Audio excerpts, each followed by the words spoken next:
Seguimos en Desayunos Informales, vamos a irnos al este del país. Hace unos días entrevistábamos al intendente Enrique Antía, también entrevistamos al diputado Rodrigo Blas, que está lanzado ya a ser candidato a la intendencia de Maldonado. Ahora vamos a conocer otros puntos de vista. Sí, vamos a hablar por el lado del Frente Amplio, que quieren recuperar la intendencia de Maldonado 10 años después de que Óscar de los Santos entregara el gobierno al nacionalista Enrique Antía. Bueno, quiere volver a ocupar el sillón municipal, que ya lo ocupó, recordemos, en 2 oportunidades entre 2005 y 2015. Bueno, ¿cuál es su estrategia? ¿Qué es lo que quiere hacer? ¿Y hacia dónde va su candidatura? Para hablar de todo eso y alguna cosa más, ya recibimos en el móvil de Desayunos Informales al exintendente de Maldonado y precandidato también ahora por el Frente Amplio, Óscar de los Santos. Bienvenido y muchas gracias por estar con nosotros. Buen día, ¿cómo están? Gracias a ustedes por la invitación. Bienvenido. Es necesario precisar primero que el Frente Amplio definió 3 precandidatos. Sí, claro, por eso dije precandidato. Eduardo Antonini, Susana Hernández y nuestro caso. Sí, está claro. Bien, gracias por la invitación. Bien, de los Santos, bueno, para empezar, ¿por qué es lo que lo motiva nuevamente a presentarse, ¿no? ¿Son cosas que quedaron pendientes? ¿Son cosas que el gobierno municipal nacionalista usted entiende que no hizo bien y hay que cambiar? ¿Cuál es la principal motivación para esta precandidatura? El Frente Amplio, después de la amplia derrota del 2019 y el 2020, donde el Partido Nacional sacó 2/3 partes del resultado electoral en números redondos, después del proceso de debate interno del Frente Amplio, de elecciones internas y el resultado electoral de octubre y noviembre pasado, lo ubica el Frente Amplio como la segunda fuerza a 3.000 votos del Partido Nacional. Es cierto que con un Partido Colorado que tuvo una muy buena votación y que no sabemos qué va a hacer en el mes de mayo. Pero el domingo del balotaje se manifestó en la calle un entusiasmo de mucha gente, muchísima gente, que no conocíamos y que festejaba ese triunfo y que nos planteaba esencialmente 2 cosas. Una era no nos fallen y la otra es tenemos que ganar Maldonado. Ahora tenemos que recuperar este departamento. En lo particular, siento que ha habido un retroceso en Maldonado. Ahora se daban los números del crecimiento demográfico, fruto de la migración interna y externa. La externa incide un 0,6%. Pero cuando elaboramos el plan de ordenamiento territorial con la universidad y participación ciudadana, en lo que posteriormente fueron los 8 municipios, a través de talleres, ya la tendencia de crecimiento demográfico daba que Maldonado iba a tener en el 2025 unas 200.000 personas. Estamos en las 212.000, quizás eso tenga que ver con un crecimiento mayor por la pandemia. Con un componente, según la Facultad de Ciencias, de un crecimiento de clase media y clase media alta, junto con los trabajadores y trabajadoras que vienen a buscar su destino con esperanza, porque es un departamento de oportunidades, que vienen esencialmente de Montevideo, que ya la segunda residencia que era el departamento se transforma en la primera residencia. Y eso dio una masa crítica que generó capacidad de movilización del mercado interno, influyó en la necesidad de resolver problemas de vivienda y la construcción se movilizó. Y hoy hay un departamento distinto a cuando nosotros gobernábamos. Lo que es necesario precisar que si en aquel momento no hubiéramos intervenido con la proyección de 10 o 15 años, como fue construir la obra de saneamiento más importante de los últimos 50, 60 años, que permitía la planificación estratégica del territorio, aunque en este gobierno a través de la vía de excepción se han permitido construcciones que no tienen que ver con la norma y que favorece un núcleo muy reducido de desarrollistas inmobiliarios. Si no hubiésemos trabajado en materia de la interconexión, particularmente la perimetral, avenidas principales y la planificación del territorio junto con la preservación de la faja costera, hoy el capital vorazmente, como lo está haciendo, hubiera avanzado más sobre la faja, sobre los humedales y las reservas de agua dulce y el patrimonio cultural, paisajístico y tangible que tiene el departamento de Maldonado. Y yo creo que lo que nos motiva hoy es que hay una disputa en materia de proyecto de departamento que, uno, el que está vigente, que es que no cumple con las normas. La mayoría especial en la Junta le da la posibilidad de manejar excepcionalmente la voracidad inmobiliaria, poniendo en jaque un recurso finito y escaso, como es la faja costera y estos recursos naturales que mencionaba. Segundo, que un sector muy reducido del sector inmobiliario se favorece con no pago de impuestos como retorno por mayor valor y la Intendencia ha perdido decenas de millones de dólares de recaudación, favoreciendo a los mayas de oro, en desmedro de trabajadores y trabajadoras que tienen actividad, un 26% de ellos de forma informal, y que en un alto porcentaje son 25.000 o 30.000 pesistas. Y gente que sale a laburar, que lo único que le cuesta caro, que no tiene acceso a una vivienda, que son el motor y la fuerza del trabajo del departamento, pero que no disfrutan de las mieles, y que la política de derrame que ha defendido siempre este proyecto vigente no se resuelve sin una intervención fuerte del Estado en materia de distribución del ingreso, de privilegio en materia de preservar esos recursos escasos y en una política que construya una ciudad que incluya, en vez de construir una franja entre los que más tienen y los que menos tienen. Esos son los desafíos que nos motivan. Hablando de ese asunto, justamente de los que más tienen y los que menos tienen y toda esta situación que usted desarrolla, hace algunos meses se dio el realojo de un asentamiento muy conocido en Maldonado, que es el asentamiento Kennedy, un montón de gente que logró salir de ahí. ¿Cómo vio esa movida? ¿Tiene alguna crítica sobre eso o es algo para reconocerle al gobierno de Antía? No se lo reconocemos. El Frente Amplio, los ediles del Frente Amplio, votaron el fideicomiso de 35 millones de dólares para hacerlo. El problema es que lo que criticamos de esta administración en materia del manejo de los recursos, que nosotros dejamos un déficit en la Intendencia de 48 millones de dólares en el año 2015. Y esta administración en 10 años tiene líneas de crédito abiertas por casi 200 millones de dólares. El déficit, el primer fideicomiso financiero de 95 que le votó la Junta en el 2020, recién asumido nuevamente el ingeniero Antía, era para diluir un déficit que ellos decían histórico, pero que habían duplicado en su segundo periodo de gobierno, habían pasado de 48 a 93 casi. Sin embargo, el déficit siguió creciendo, el endeudamiento de la Intendencia, con un alto costo financiero. Este año 2024 la Intendencia va a estar pagando 480 millones de pesos solo por tasas de interés y por la diferencia que existe en la moneda que tomó el crédito, que es unidades indexadas. Y como se planchó la inflación y el dólar, esto incrementó los valores de la deuda y el costo financiero. Las obras que realiza la Intendencia la hace sobre la base de endeudarse y tirar deuda para los gobiernos que vienen, para adelante. Entonces la ejecución del realojo del Kennedy, que es que la posibilidad de la gente tenga una vivienda digna, tenga un centro educativo, necesita también de políticas sociales, porque los asentamientos no solo se resuelven realojando gente de territorios valiosos en beneficio del capital, sino incorporando políticas públicas que permitan la reinserción. Y así eso no está en nuestra pasando. Plataforma electoral, no está pasando. No está pasando allí, ni en el Placer, que nosotros realojamos en un 85%, ni los asentamientos que resolvimos en la vía de San Carlos, ni del San Antonio, los San Antonios en Maldonado, donde hay un repliegue del Estado en materia de políticas sociales, de políticas de inclusión. Las políticas sociales en Maldonado es los jornales solidarios, que lo paga el Estado Nacional, y es dar algunos pesos para que la gente trabaje limpiando, en vez de preparar a la gente para un sistema de cuidado, por ejemplo. En vez de generar ámbitos de capacitación que permita que esa demanda de sectores que se han jubilado, de clase media y clase media altas, que han venido a residir a Maldonado y que en los próximos 10 o 15 años tendrán 70 y pico de años, necesitarán un sistema de cuidado que no solo se lo va a tener que prestar o va a poder prestar el sistema de salud integral. Necesitará otras cuestiones. La gente se muere de angustia, de soledad.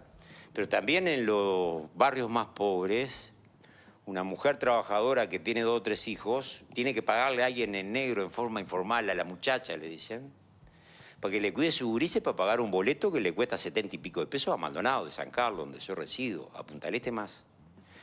y que gana 25 o 30 mil pesos. Entonces, hay una política a partir del 1 de marzo que se instalará en el país con el gobierno de Yamandu Orce, que tiene una serie de prioridades definidas en materia de primera infancia, de la política de distribución del ingreso, de un sistema nacional de transporte integrado, que permita optimizar los recursos que se vuelcan a los subsidios del transporte, transformándolo en más eficiente, y un sistema de cuidados, porque esos niños que hoy nacen, que no nacen en el Punta del Este que brilla, sino nacen en los barrios donde los trabajadores y trabajadoras van a prestar sus servicios, son los que debemos privilegiar en ese cuidado. Y también eso nos da optimismo, porque tenemos la experiencia del año 2005, cuando el gobierno, encabezado por el compañero Tabaré Vázquez, llevó adelante el plan de emergencia y la Intendencia de Maldonado, en manos de Frente Amplio, tuvo un gran rol en la articulación de esa emergencia, hoy de la primera infancia, ayer de una emergencia mucho más genérica.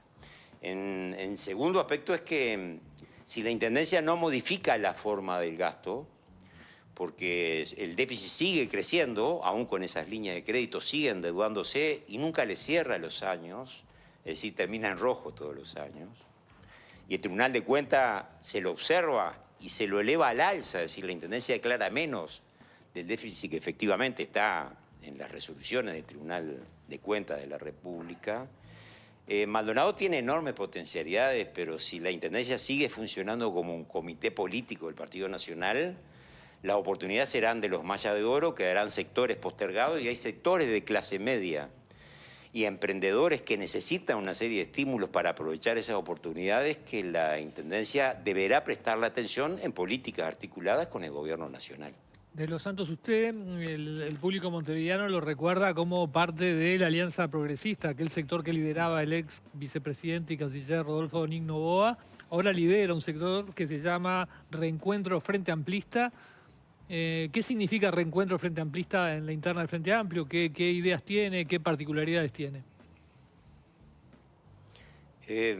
Lo primero, reconocimiento a Rodolfo, ¿no? Que sigue siendo un entrañable compañero, igual que Liliana y muchos compañeros que convivimos, pero Reencuentro Frente Amplista nace en la elección interna a partir de que compañeros me van a buscar para que esté nuevamente en la campaña, mi vida era militar como militante más, y lo que nos dimos cuenta es que así como me venían a buscar a mí, había gente que había que ir a buscar, y el Reencuentro Frente Amplista de lista 2031 se presentó en la interna, fue la segunda fuerza en la interna, fue la segunda fuerza a nivel nacional, muy lejos del MPP, ¿no? Y muy cerca, por encima, pero muy cerca de la alianza de la 1946 y de la 1001, que eso estimula también esos tres espacios políticos a pensar en la disputa de perfiles distintos para competirle al Partido Nacional del Gobierno.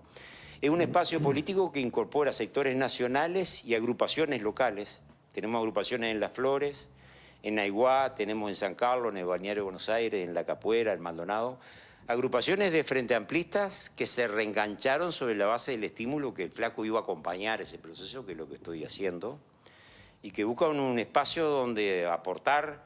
Lo están haciendo hoy con la plataforma electoral, trayendo a tierra, trayendo a medidas concretas lo que es el programa nacional y las directrices del programa departamental que se aprobaron en el plenario, y el reestímulo también con sectores que tuvieron participación. En San Carlos, la alcaldesa, ex alcaldesa Alba Rijo, que había quedado a la vera de camino y que inclusive había sido agraviada, planteando que se había ido con el Partido Nacional, una mujer frente amplista que encontró un espacio donde moverse.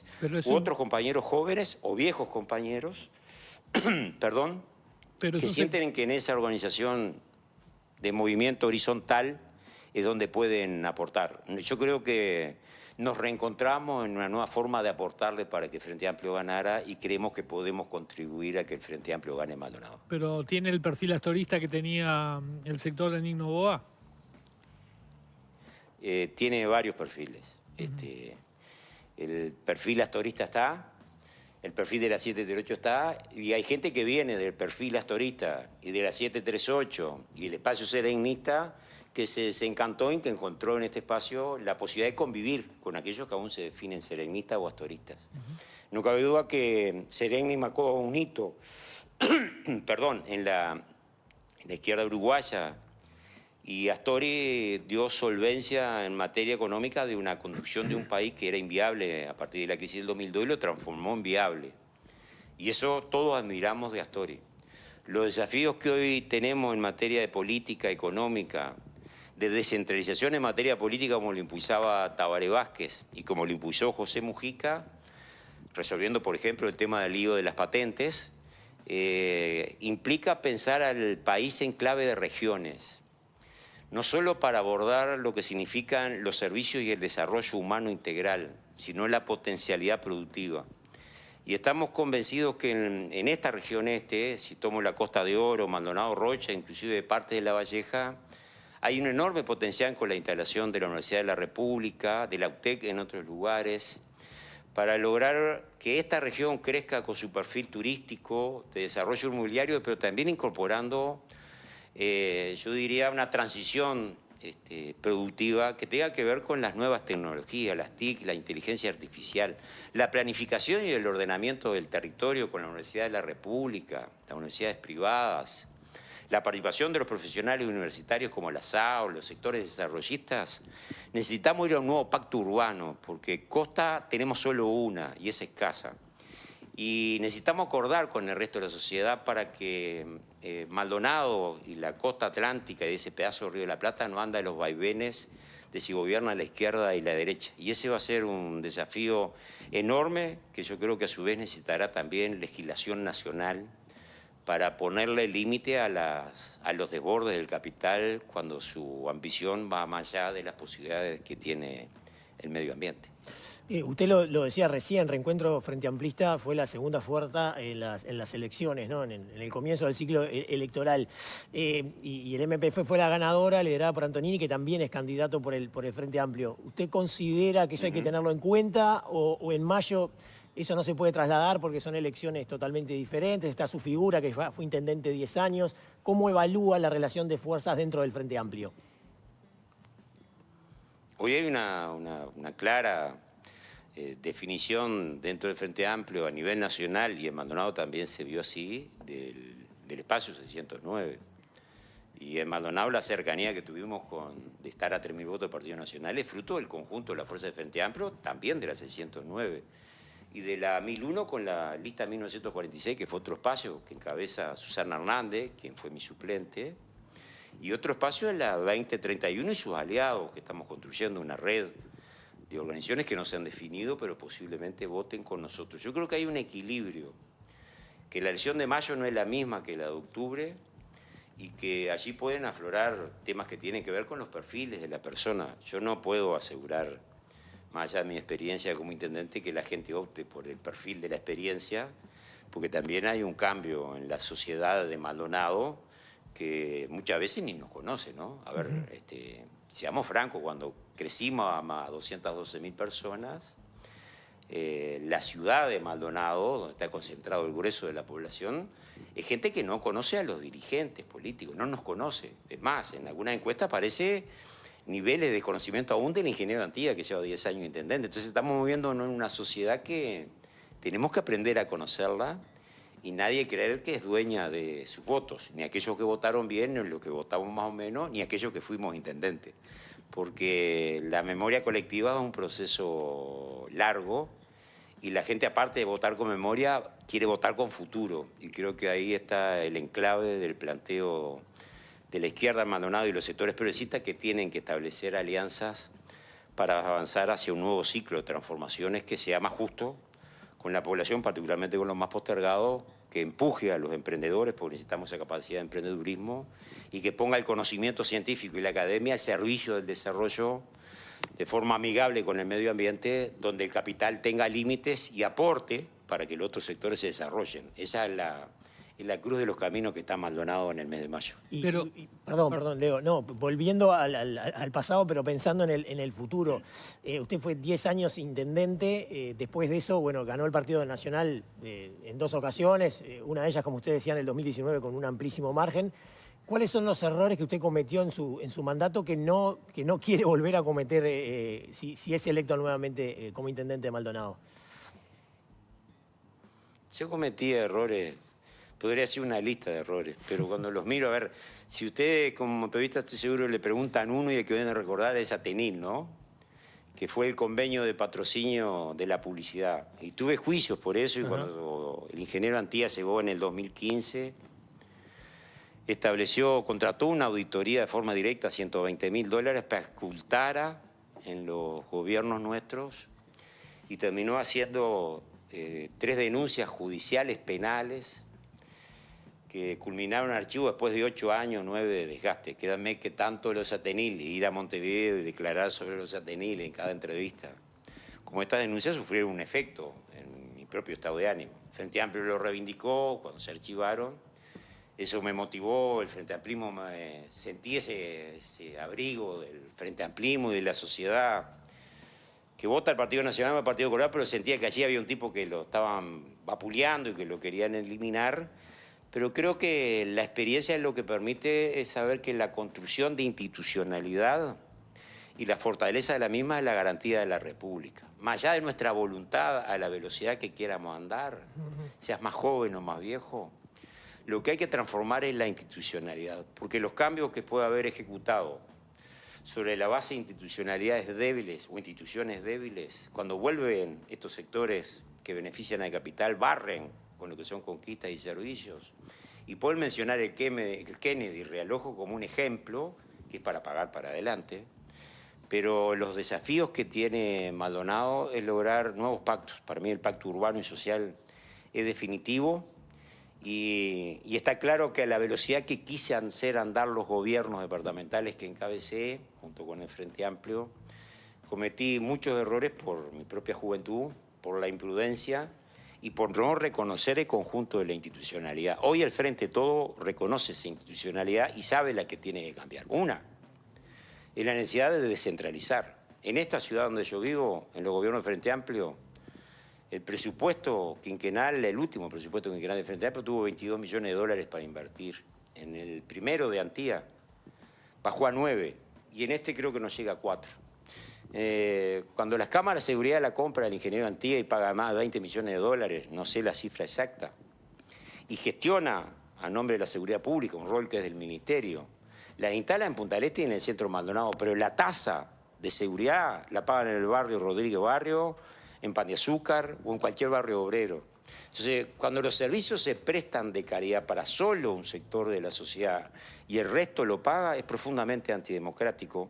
Y cambiar una institucionalidad justa significa de acuerdos políticos y sociales. No se puede hacer solo con la voluntad del intendente. El voluntarismo me enseñó que es mal consejero. Cuando habla de su ciudad, habla de San Carlos, ¿no? Sí, mi ciudad adoptiva, ¿no? Yo nací en Pan de Azúcar, en el 110, donde tengo un rancho, un contenedor ahí. Y el otro día con un vecino de Nueva Carrara, que es un trabajador gastronómico que vive en un rancho digno, pero un rancho de sus abuelos, un hermoso lugar en el medio de las sierras. Esa vivienda paga 15.000 pesos de contribución inmobiliaria. Le pregunto a los montevideanos cuando se abra, o en otros lugares del interior. Mientras en Maldonado se ha regalado decenas de millones de dólares de impuestos de retorno por mayor valor a las construcciones en altura, y hay apartamentos que pagan menos que eso en Punta del Este. Entonces yo creo que esos son los aspectos de injusticia que hay que resolver. Es más, ese vecino de Nueva Carrara paga más que la vivienda esta donde yo vivo en San Carlos. Creo que los aspectos de la redistribución del ingreso, de quitarle el peso a algunos trabajadores que le cuesta mucho, en Maldonado es factible, y con un gobierno nacional que va en el mismo sentido y que empuja en ese sentido, podemos plantearnos. Y creo que el desafío principal, un nuevo ciclo progresista que encauce nuevamente con justicia las relaciones sociales y la relación del desarrollo con el medio ambiente. Breve de los Santos porque tenemos que cerrar, pero si yo no le estoy entendiendo mal, usted plantea que hay que revisar los pagos de contribución en toda la ciudad de Maldonado, que paguen más, digamos, algunas construcciones fuertes y que se le baje la contribución, a, como usted decía, algunas casas más precarias o que están instaladas en otra parte del departamento. Sí, lo primero que tiene que pagar la construcción inmobiliaria son los que no la han pagado, ¿no? Porque la construcción en altura y los beneficios extraordinarios de unos pocos desarrollistas, quiero decir, no del conjunto de los desarrollistas, se le exoneró ese impuesto de retorno por mayor valor y son decenas de millones de dólares que ha perdido Maldonado. y la contribución inmobiliaria también. Entonces lo primero que tiene que hacer es empezar a pagar, como dijo buen vecino. El Maldonado tiene y va a tener un potencial en la construcción porque la migración va a seguir llegando, de gente que va a mandar servicio de calidad. Tenemos que prestar servicio de calidad. Brevemente, lo que me parece injusto es que haya quienes tienen mucho dinero y no paguen y aquellos que son un trabajador y tienen un rancho lo paguen. O que existan esas diferencias en el pago tributario.